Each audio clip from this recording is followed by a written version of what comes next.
La bienvenue et le bonjour à toutes et tous. Aujourd'hui, j'aimerais vous reparler à nouveau du Christ. Vous savez, c'est fait partie des personnages dont je parle régulièrement avec Bouddha, ainsi que d'autres dont on va faire allusion dans cette vidéo. Je tiens à vous dire qu'en fait, l'énergie du Christ, c'est une énergie que j'ai ressentie en moi depuis ma plus tendre enfance, je dirais depuis l'âge de 7 ou 8 ans. Pourtant, il n'y avait pas grand-chose qui m'y prédestiné d'une certaine façon, puisque ma mère était d'origine juive et athée, ce qui est en effet assez rare, puisque pratiquement aucun juif n'est athée, mais donc j'avais cette prouesse d'avoir ma mère qui était d'origine juive et athée. Et du côté de mon père, sa mère était très très très croyante, limite catholique intégriste, dirais-je. Mais mon père ne m'a jamais enjoint à suivre quelque cursus religieux que ce soit. On peut pas dire que j'ai été forcé dans la religion, peut-être grâce justement au côté athée de ma mère, qui devait pousser. Néanmoins, l'énergie du Christ m'a toujours parlé depuis ma tendre enfance. Elle était comme incrustée à mon cœur, je dirais, d'une certaine façon, à tel point que cette énergie m'a même fait frôler la finale vocation de devenir prêtre. Et à l'âge de 23 ans, j'étais vraiment à la limite de rentrer dans les ordres, comme on dit. Et je vais vous livrer ici un petit passage de mon livre « Les maladies du bien », où se faisait justement cette interrogation, mais là, à mon âge de 23 ans. Donc j'ouvre les guillemets. « Enfin naissait en mon sein une forte envie de me tourner vers une existence plus contemplative. De là à imaginer la possibilité d'un engagement total, il semblait y avoir de moins en moins de chemin. Il paraissait néanmoins essentiel à mes yeux qu'une entrée dans l'église catholique traditionnelle était quasiment impossible.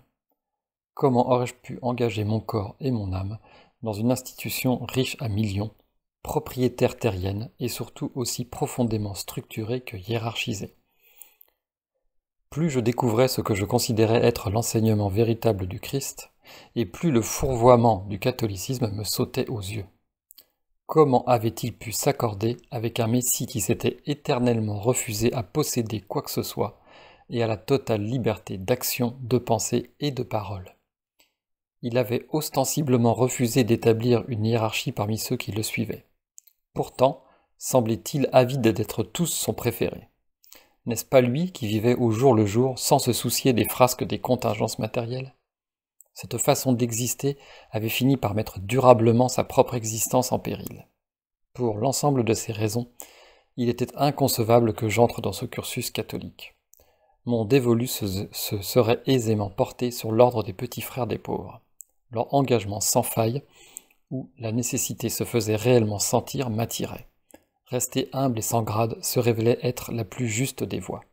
Fermez les guillemets, pages 73 et 74 des maladies du bien.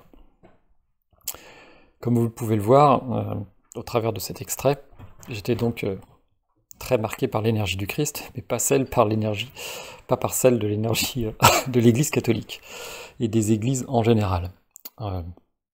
Ces genres de fulgurances comme celle-ci, celle que je viens de vous lire, m'ont marqué à jamais par la puissance qui pouvait osciller au cours de mon existence.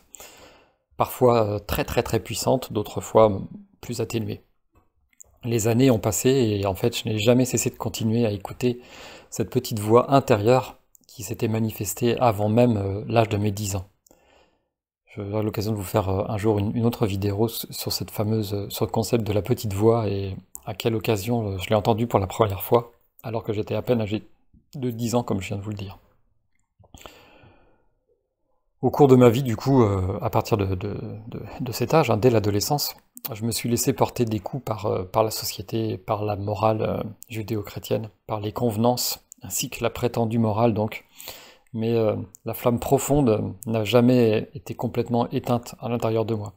Elle a souvent vacillé, mais elle ne s'est jamais éteinte. En fait, ce que j'ai cru comprendre, entendre et ressentir de l'enseignement véritable je mets entre guillemets parce que c'est très subjectif, donc de l'enseignement véritable du Christ, n'a eu de cesse de se transformer et de s'affirmer à l'intérieur de moi. Cet enseignement, il continue d'être très quotidiennement ancré en moi d'ailleurs. La religion m'apparaît au jour d'aujourd'hui, et de plus en plus, telle une mentalisation d'une transmission qui pourtant ne pourrait être comprise qu'avec le cœur. Et plus on mentalise les enseignements donnés par le cœur, et plus ils s'éloignent en fait de leur source primordiale. De la sorte, dresser des cathédrales, des temples, des statues, des rituels et des dogmes n'ont fait que abîmer, à mon sens, la pureté du cœur christique.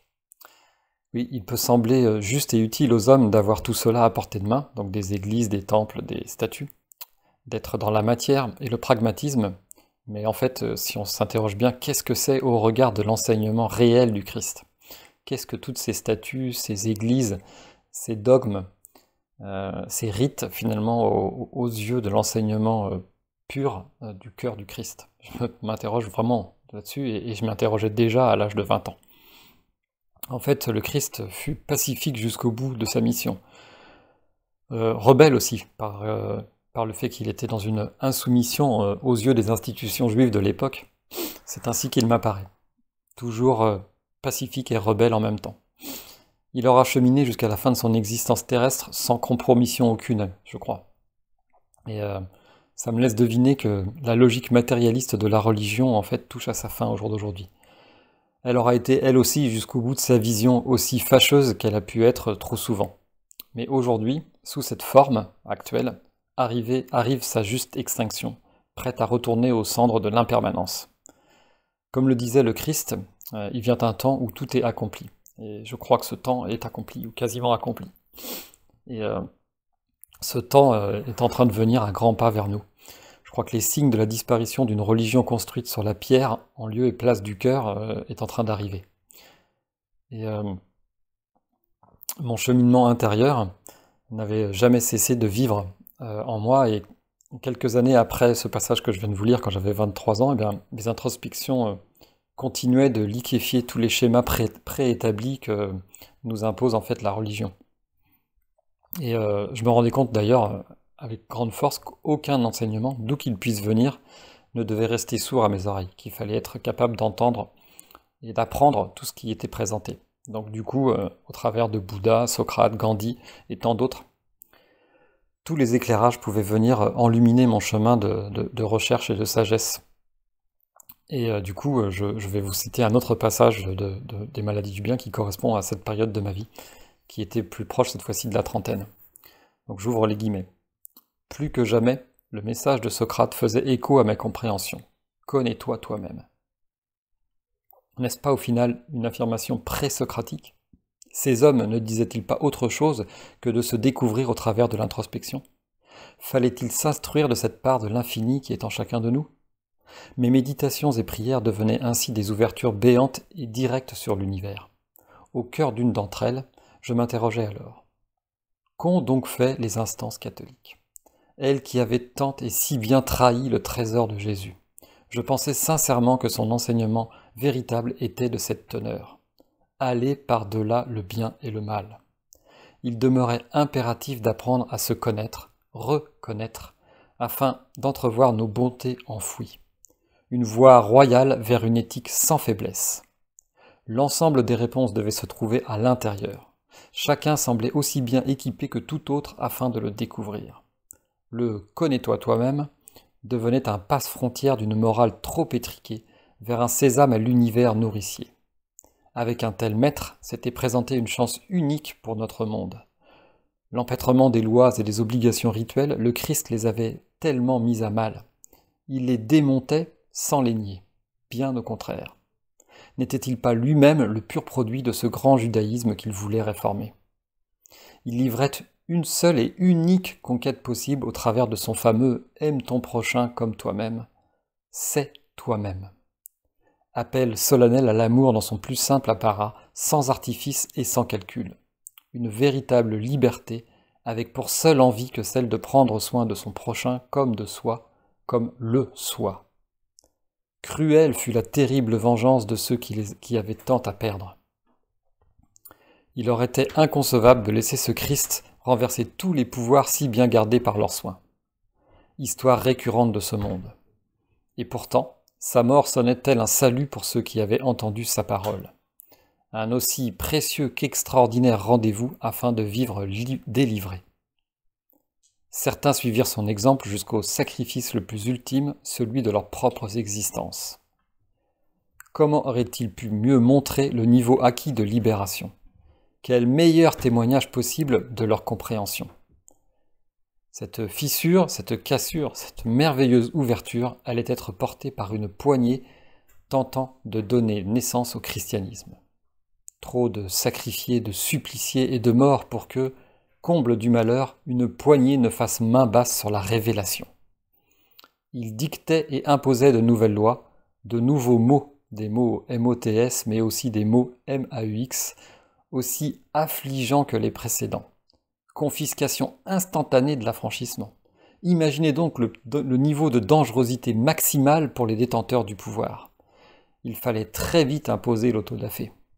Il faisait disparaître les textes subversifs au profit de leur doctrine nouvelle. Il se précipitait à reprendre le pouvoir laissé vacant et à le centraliser.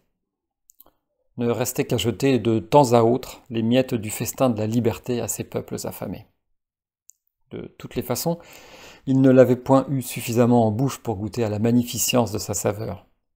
Ces malheureux débris si vite ingurgités, quand bien même leur parfum fût incomparable, ne suffiraient pas à refléter le fabuleux trésor perdu. Une fois encore, l'appropriation était de mise et ce catholicisme naissant produisait, en toute impunité, son lot d'exactions, de massacres et de turpitudes. Mais à quand le triomphe du divin? À quand l'extinction de cette église de pierre qui possède et qui écorche? Autant de bâtiments souillés du sang de victimes expiatoires, d'inquisiteurs sans cœur. Autant de chemins venus de Rome et salis de bottes alourdies de chair sacrifiée. Pillés, brûlés, violés, torturés au nom de celui qui ne voulut de la douceur de l'agneau. Christ, votre triomphante justice, pourra-t-elle se faire un jour ici-bas? Frères haut gradés entre guillemets, du catholicisme, comment votre éminente fin saute aux yeux. Renoncez au pouvoir qu'il vous reste avant qu'il ne soit trop tard. Cédez l'argent, l'or et donnez tout. Instituez donc l'église des cœurs joyeux. À votre tour, montrez quel sacrifice vous êtes prêt à consentir afin de célébrer, bien tardivement il est vrai, celui que vous avez voulu prendre pour exemple. Ouvrez amples les portes du Vatican aux sans-abri, aux affamés et malheureux, car exemplaire en tout point votre Jésus le fut. Par pitié, vivez tel qu'il vécut. Totalement libre de vous engager en son nom, vous l'êtes. Si vous consentiez à cet appel, vous vous glorifieriez de descendre de vos tours vaticanesques, d'abandonner vos fictives hiérarchies. Si souvent, sous exemple, vous avez été donné par les plus pauvres et démunis d'entre vous, ils vous murmurent depuis l'ombre de leur anonymat. Quand enfin le grand inquisiteur tranche son manteau de 1000 morceaux tel Saint-Martin, libérez cette lumière emprisonnée et obstruée depuis maintenant plus de 2000 ans. Extrait de mon livre Les maladies du bien, pages 212 à 216. Eh bien tout cela, ça m'interroge fortement. Et donc ça, c'était à l'âge de la trentaine. Et aujourd'hui, plus que jamais, je me demande s'il n'est pas venu ce temps où la conscience individuelle et collective peut suffisamment s'ouvrir au respect de la vie dans son intégralité.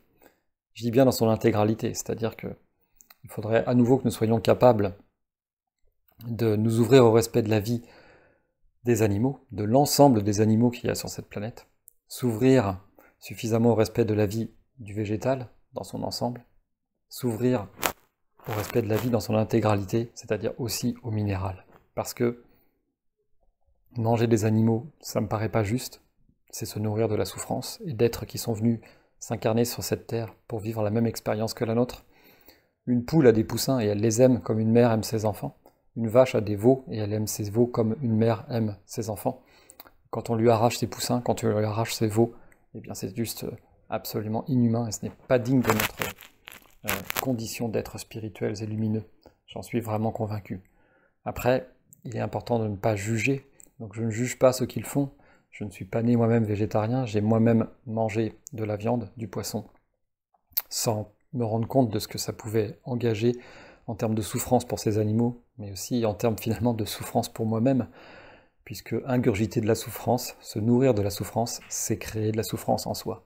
C'est ce que je crois. Mais j'ai pas toujours eu cette conscience de cela, et même aujourd'hui, si j'ai cette conscience, je sais que ça reste subjectif et que ça ne me donne absolument pas le droit de juger les autres sur leur comportement et sur ce qu'ils ont à faire ou ne pas faire. Je sais juste la voie sur laquelle je me suis engagé et à laquelle je tiens. Et ce qui me paraît important, c'est juste de la partager et de la proposer aux autres sans jamais en imposer quoi que ce soit. Je crois donc en fait que ce temps où la conscience individuelle et collective doit suffisamment s'ouvrir au respect de la vie dans son intégralité doit arriver au jour d'aujourd'hui. Il ne peut plus attendre. C'est aussi le respect de soi, mais en compréhension du fait que chaque atome dans l'univers porte en lui l'ensemble de l'énergie première en tout temps et en tout lieu. Ça, j'ai eu cette information-là déjà il y a de très nombreuses années que chaque atome, en son sein, porte l'ensemble de l'énergie de l'univers. Et qu'à ce titre, eh bien, on peut être en amour de tout ce qui nous est donné, de tout ce qui nous est montré, de sentir, toucher, goûter. Donc en fait, chaque atome est un appel à la communion avec l'univers, en fait, d'une certaine façon. Et ce travail-là pardon, de découverte de cela, eh bien, je le laisse grandir tel un parcours de vie à l'intérieur de moi. Je le laisse se frayer un chemin au milieu des montagnes d'aveuglement millénaires, dont je suis aussi issu évidemment, tel un torrent qui creuserait son lit afin de retourner à l'océan, au grand tout. Et du coup, ça m'invite à vous lire un nouveau passage de mon livre Les maladies du bien. J'ouvre donc à nouveau les guillemets. J'apprenais et réapprenais sans cesse à mieux respirer, regarder, écouter, contempler les offrandes quotidiennes. Et pourtant, comment pouvais-je nourrir pleinement mon expérience d'incarnation sans en devenir l'esclave ? Ce passage terrestre, je me refusais à le considérer comme une prison et un lot de souffrance. Cette parenthèse de l'ordre cosmique, cet épisode se devait nécessairement d'avoir une belle utilité. Mais laquelle ? Expérimenter ? Se perfectionner ? Concourir au détachement ? Tout cela apparaissait-elle une évidence. Se détacher, oui, mais de quoi et comment restait un questionnement central. L'infini, la bonté et la sagesse n'étaient probablement qu'une seule et unique chose. Retourner à l'au-delà, ne refaire à nouveau qu'un, probablement, mais enrichi de quoi ? Qu'avait donc pu signifier le Christ lors de son ultime souper lorsqu'il rompit le pain et annonça, ouvrez les guillemets, « Prenez car ceci est mon corps et mangez-en tous ». Que pouvait-il donc annoncer, sinon qu'il serait bientôt parmi les particules, les pollens et les graines de la terre ? De cette chair sortiraient prochainement des blés produisant notre pain quotidien. Percevais-je bien le message ? Était-ce de participer en dernier recours au tout plus que jamais ? De cette compréhension pouvait naître un enseignement, celui de l'apaisement et de la tranquillité de l'esprit. Dans cette quête, la corporéité servait peut-être à vivre de la jouissance des sens. Chaque jour, chaque instant, graduellement, il fallait accepter son retour prochain vers l'immensité. Surtout, se libérer des peurs et autres craintes, en sachant que le beau et imposant renvoi inéluctablement s'amorçait. Il faudrait se savoir, se sentir dans la bonne direction, emplissant l'esprit d'humilité et de partage, en se sentant néanmoins toujours proche de la grande trouée. Et puis, pourquoi pas voir la vieillesse tel un temps consacré au développement spirituel, en lieu et place d'une terrible affliction ? Je ne suis que poussière, disait Moïse.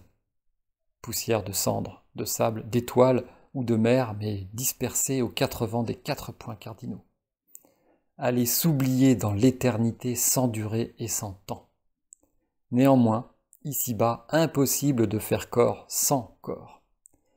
Je n'attendrai plus de miracles qui ne seraient pas exaucés, mais simplement j'appréhendrai à nouveau à écouter et à contempler tout ce qui m'entourait et s'avérait être le véritable miracle en soi.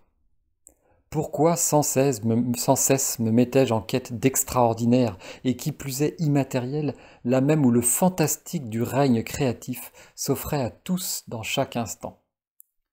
L'existence s'imposait alors naturellement comme la plus belle des églises. Un lever de soleil en icône, un arbre ou une source en statue. Et si les religions avaient été une imposture, une falsification? L'authentique ne tenait-il pas dans l'apprentissage de ce que l'on est avec un grand E et pourquoi l'on est? L'on est aussi naître du verbe naître. L'on est. Même au bout de l'ultime dépiotage biologique de nos corps, en les analysant de façon purement organique, il restait néanmoins cette incroyable capacité à la chair de produire pensée et spiritualité. À l'heure de tous les progrès de la science, il devenait flagrant que la contemplation de la nature s'effaçait. Que restait-il des connaissances ancestrales qu'il avait si bien intégrées? Pourtant, le décortiquage scientifique et microscopique de l'univers montrait de lui-même toute la religiosité. Des miracles et des cathédrales pullulant de sainteté et de reliques d'un immémorable passé s'offraient aux appareils.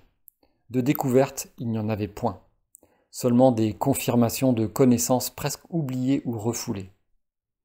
Malgré les incroyables prouesses de la modernité épluchant étape par étape l'ensemble des stades de la création, il persistait invariablement cet inexplicable résultat. De l'énergie, des pensées, du spirituel, s'entrechoquant et s'entrelaçant au sein d'une même entité. Que dire des milliards de connexions synaptiales qui se produisaient à chaque seconde, restées abstraites ou donnant lieu à des paroles et des actes? Étaient-elles vouées à éternellement se confronter ou à finalement communier? Ceci m'apparaissait soudainement comme une immense soupe planétaire s'éparpillant en toutes directions. Je me faisais nécessité de réapprendre à goûter la joie de marcher, regarder, aimer, entendre ou écouter, mais en toute conscience et en tout amour des choses pour ce qu'elles sont. À l'aune de la candeur de ces dons perpétuels, cela semblait si aisé et pourtant. Derniers arrivés nous étions, tels les ultimes invités à un festin prêt à s'offrir. Tout ici mis sous nos mains et nos yeux, l'univers autour de nous, au travers de nous et en nous. Nous sommes cet univers. Et pourtant, nous foulerions du pied cette même énergie qui nous aurait offert cela avec amour? Nous pourrions détruire ce plus sublime des cadeaux offerts sans condition et en parfaite gratitude? Pour autant, je n'étais pas en train de me construire une version idyllique de notre planète et restais conscient de l'existence de la souffrance. Seulement, je me tenais prêt à me tourner indéfiniment vers la bonté et l'envie de contemplation. L'ensemble des libertés résidait tout à coup dans cette merveilleuse possibilité de choisir le meilleur. La simplicité se livrait sans fin et à chaque instant. Une puissance des hauteurs s'offrait tel le plus succulent des fruits, prêt à être cueilli. Il n'y avait point de conditions préalables, de matériel spécial requis. Ceci demeurait tout bonnement en présence et à portée de nos mains. Demande et l'on te donnera, frappe et l'on t'ouvrira. Au creux de cette révélation, il n'existait aucun orphelin ou déshérité de la volonté. Nous devenions tous des champions olympiques du bon vouloir. Il suffisait de s'octroyer la chance bénite de connaître le meilleur de nous-mêmes et il se présenterait. Le cœur de l'homme se devait d'être sondé afin de faire remonter en surface sa fantastique capacité compassionnelle. Nul ne pouvait en être démuni quand tout à chacun, ne serait-ce qu'une fraction de seconde, avait connu la plénitude de cette joie parfaite. Qui s'abstiendrait de revivre un tel moment et de le prolonger à jamais? Se divulguait là le parcours d'une vie. Dans chaque journée se révélait le secret de ma présence ici. Cette expérience devenait aussi intense que nécessaire. Cependant, s'en délecter en une seule et unique rasade paraissait impossible. Un nectar si démesuré, si dense, si fort, les strates inconscientes trop subtilement libérées m'auraient probablement submergé. Faudrait-il se résoudre à tout distiller au compte-gouttes du quotidien? Patience et longueur de temps que celle d'une existence à apprendre et connaître. Page 249 à 254 de mon livre Les maladies du bien. Voilà ce que mon existence au quotidien, appuyée par la voix du lumineux rebelle pacifique, le Christ, m'enjoint à poursuivre au creux de tous les instants. Ce qui me paraît essentiel dans ce passage, qui est plutôt l'arrivée à la quarantaine pour moi, c'était de comprendre que le libre arbitre, ça permet de choisir tout ce qu'on veut tout le temps. Comme disait saint Paul, vous pouvez faire tout ce que vous voulez, mais tout n'est pas bon pour vous. Donc ça veut dire, le libre arbitre vous permet d'expérimenter tout ce que vous voulez, y compris de nier la bonté, l'amour, la lumière, le partage. Tout ça, vous avez même le droit de choisir de ne pas y croire et de ne pas même le respecter. Et c'est ce que nous faisons depuis des millénaires en abîmant le minéral, le végétal, l'animal, en nous abîmant surtout nous-mêmes. C'est par le libre arbitre que nous pouvons le faire. Et quand j'entends souvent des gens me dire si Dieu existait ou si la bonté existait, il n'y aurait pas des gens qui mourraient de faim à l'autre bout du monde, il n'y aurait pas de guerre, il n'y aurait pas de mort, il n'y aurait pas de souffrance. Eh bien, je crois qu'ils se trompent en disant ça. Ils se trompent parce que si nous n'avions pas le libre arbitre, eh bien en effet, il n'y aurait pas de mort à l'autre bout du monde, il n'y aurait pas de souffrance, il n'y aurait pas de guerre, tout simplement parce que nous serions des espèces de pantins, des automates, juste là pour exécuter la volonté de la bonté et de l'amour, sans aucune conscience et sans aucune possibilité d'en mesurer la puissance et la force lumineuse. Le libre arbitre, il est là justement pour nous montrer que nous pouvons faire nos choix en conscience. Et s'il y a des gens qui meurent de faim à l'autre bout du monde, et s'il y a des guerres, et s'il y a de la souffrance, c'est parce que c'est issu de nos choix, du choix du libre arbitre. Et que, comme je l'ai dit plus haut dans cette vidéo, et à travers le bouquin, le passage du bouquin, je crois que l'enseignement du Christ et l'enseignement de tous les maîtres, que ce soit aussi Bouddha par exemple, eh bien il nous enjoint à aller au-delà du bien et du mal. La notion de bien et de mal, c'est la notion de la dualité. C'est celle que l'on trouve ici-bas sur Terre, avec le haut, le bas, le chaud, le froid, le lumineux, le ténébreux, le j'aime, j'aime pas.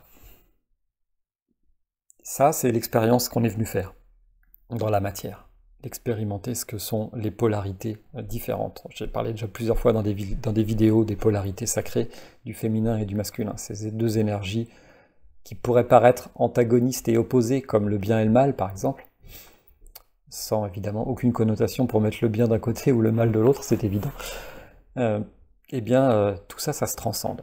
Et quand on arrive au niveau de maîtrise d'un Jésus ou d'un Bouddha, eh bien justement, on est encore dans la dualité, puisqu'on est dans la chair de cette matérialité terrestre, mais néanmoins, on arrive à la transcender et à être au-delà du bien et du mal. C'est une notion extrêmement difficile à appréhender, et encore plus difficile à vivre dans sa chair. Pourtant, je crois que c'est la voie, c'est ça, qui nous est demandé. Quand il est proposé de spiritualiser la matière, ou d'être un pont entre le terrestre et le céleste, eh bien ce qui nous est demandé, c'est ça, c'est d'être au-delà du bien et du mal. C'est une notion, une fois encore, particulièrement difficile à appréhender, et encore plus à mettre en pratique. Mais c'est ce qui me semble essentiel dans le fait que l'on choisit de s'incarner, parce qu'on choisit bien de descendre à un moment ou à un autre, justement pour expérimenter la matière. Je crois, comme je le dis dans le passage, que à partir du moment où on a expérimenté ne serait-ce qu'une fraction de seconde ce qu'est la lumière ou l'amour, bah, on a forcément envie de prolonger ce moment à tout jamais. Après, on n'est pas toujours capable de le faire de la meilleure des façons, et on se trompe souvent sur notre manière d'obtenir ça. Et souvent, eh bien, des gens qu'on pourrait qualifier de mauvais ou de méchants, au final, ils cherchent eux aussi le bonheur, la joie, mais à leur façon. Et cette façon, elle est tellement éloignée et détournée de la source de lumière primordiale, qu'au final, eh ben, ça nous amène à ça. C'est ce dont j'avais parlé dans d'autres vidéos, c'est que nous sommes tellement déconnectés de notre condition lumineuse primaire de départ, qu'on est capable de faire des choses absolument folles, et qu'on les fait, comme je l'ai aussi expliqué dans d'autres vidéos, en mode pilotage automatique, avec des schémas inconscients qui remontent en permanence à la surface, et dont on voit même pas le côté inconscient. C'est ça qui est fou, c'est que on est dans le mode action-réaction permanent, et on s'en rend absolument pas compte. Et c'est pour ça que tous les grands maîtres parlent de la nécessité de l'instant présent, et d'être en conscience de ce que l'on fait et de ce que l'on pense. Et c'est quelque chose qui demande un grand travail introspectif et d'intériorité. Voilà, je crois que cette vidéo est déjà suffisamment longue, donc je vais m'arrêter là. Et puis, comme à mon habitude, je vais vous souhaiter le meilleur en tout temps et en tout lieu, et vous dire à très bientôt. Merci beaucoup et au revoir.